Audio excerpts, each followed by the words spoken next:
So prostate cancer is very common cancer, and the statistics have shown more recently that is surpassed any other cancer amongst men in terms of numbers. So it is a huge burden in terms of health-related ailments and health economics.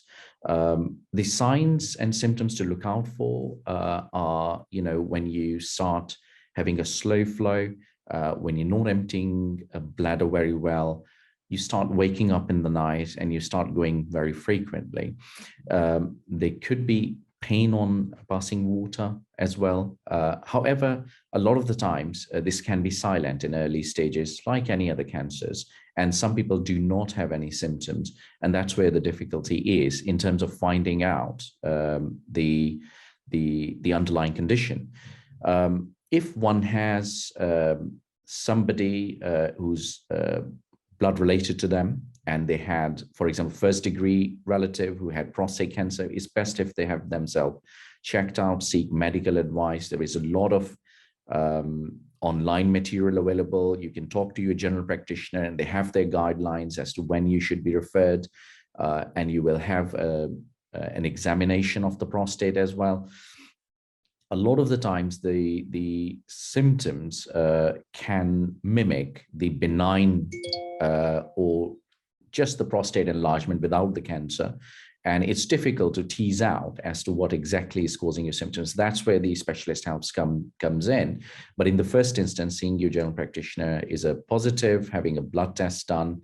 The challenges around prostate cancer are that the blood tests aren't very significant, the symptoms are vague, and that's where it's important to seek help.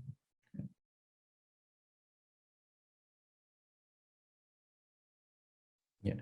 So when, for example, if you have someone who's related to you, first degree relative, and they have prostate cancer, then it's best if you have it checked out. And speak to your GP, and they will be able to tell you, they will examine the prostate, they will go through the questionnaires with you and tease out whether you need any further investigations or not.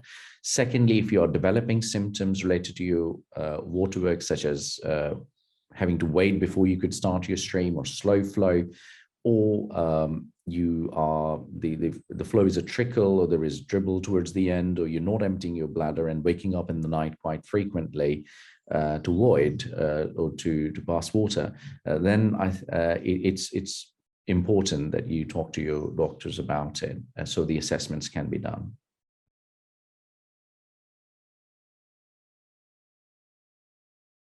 So the test for the prostate cancer includes a examination of the prostate, and obviously there will be explanation before the examination.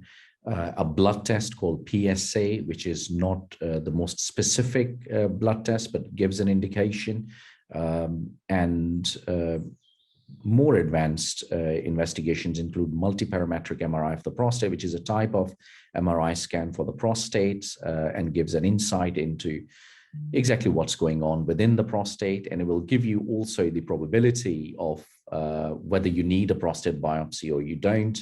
And that's where your general practitioner will refer you to a specialist for further investigations, such as biopsy of the prostate. There are several types of prostate biopsies as well.